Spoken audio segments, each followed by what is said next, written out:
I'm going to give you a musical hint before we start this next interview. Take a listen. Everybody get ready and get into gear. The Degrassi sensation, the one and only Zit Remedy is here.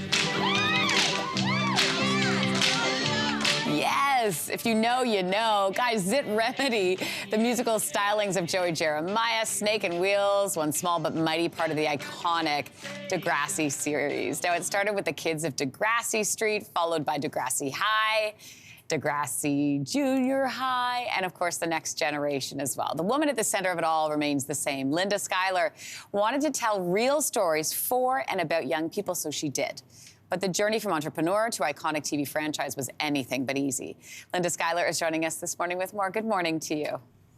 Good morning. Congrats on the new book, by the way. I'm holding it here. It is called The Mother of All Degrassi, and you are sharing all kinds of insider stories on how the show came to be, as well as your own story. And you dedicate this to Bruce, who you call Degrassi's queer grandfather. Tell me more about Bruce. Well, without Bruce, I don't know how we ever would have ended up on Degrassi Street. Bruce was my dear teaching friend. He was the librarian at the school that I was teaching. There's a picture of Bruce at my wedding, and he was important in so many ways. One, he found the little book called Ida Makes a Movie, which I ended up optioning, and it became, I didn't realize it at the time, but it became the pilot for the kids of Degrassi Street. Oh, wow. Look at But this. Bruce was far more... Go ahead. Well, I was going to say, Bruce was far more important than that, and I noticed you're showing a clip here from where Adamo is coming out from as gay, and it was Bruce who made me want to tell those storylines, because Bruce, in the 1980s, he was a school teacher, but he couldn't come out as gay. Yeah. So he had to live a double life.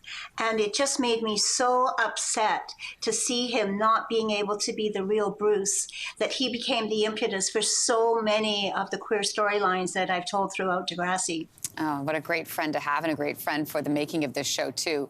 And speaking of the making of this show, how difficult was it for you to get this series rolling? I understand, you were a teacher turned entrepreneur in the 1980s, and you share a story in the book about trying to get a bank loan. This is just wild. Trying to get a bank loan, and them asking you if your husband would be able to sign for you. I know, eh? And I thought I had done such a good job presenting all my spreadsheets and everything that the bank would need. And they looked at it and they said, yes, this looks really fine. And would your husband co-sign? And it was like, I didn't quite know what to say. And I said, well, let me go away and think about that. And again, my friend Bruce came to the rescue. He became my fake husband. Oh, and nice. We used his teaching contract as sort of collateral on the loan, if you can imagine. I can't. I honestly can't. And it wasn't that long ago. I want to ask you about your family, because Degrassi was the first show that I can remember that really dealt with teenage pregnancy. And in the book, you share that your sister went through something similar in real life when she was pregnant. She got pregnant at 15. How did that experience impact how you wanted to portray teen pregnancy on TV? Well, the iconic character of Spike, our teenage pregnant mother, single mom on Degrassi, grew exactly out of my sister's experience. And she, in those days, if a teenage girl got pregnant, she was sent away to go visit her auntie somewhere, at a home for unwed mothers. And it was exactly the same thing. I was so upset for my sister that that's what had to happen to her, the same way as I was upset with Bruce in what he was dealing with. And I wanted to tell stories that were going to normalize these experiences. And it was so important for me to have the Spike storyline. And she wasn't just a story of the week, but she continued through the whole junior high and high as a single mom. Right? Yeah, I remember that so well. I also want to ask you about another actor on the show who was auditioning for a role, but he was so nervous he nearly knocked a light stand over. You knew him as Aubrey Graham. The world knows him as something else. What do you remember about Drake's audition? Oh my goodness. Little charming Aubrey Graham. I think he was 14 at the time that he came into it. That's his audition picture. Oh my gosh. And it was his first audition. He was nervous. We were we were at the point where we hadn't found an actor to play this role, and we pretty much cast every other role.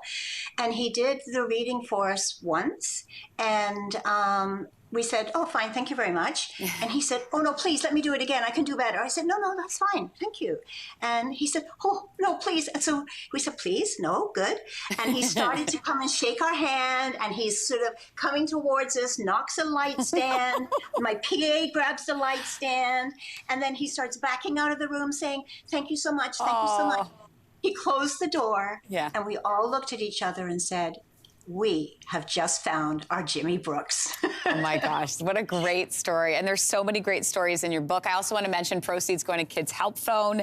I wanted to get that out and mention that to everybody. You can read more about Linda's story in The Mother of All Degrassi. Thanks for joining us this morning. Thanks so much, Lindsay. Nice to meet you. Hey, thanks for watching. If you liked this, be sure to subscribe here, or you can check out more Your Morning videos right here.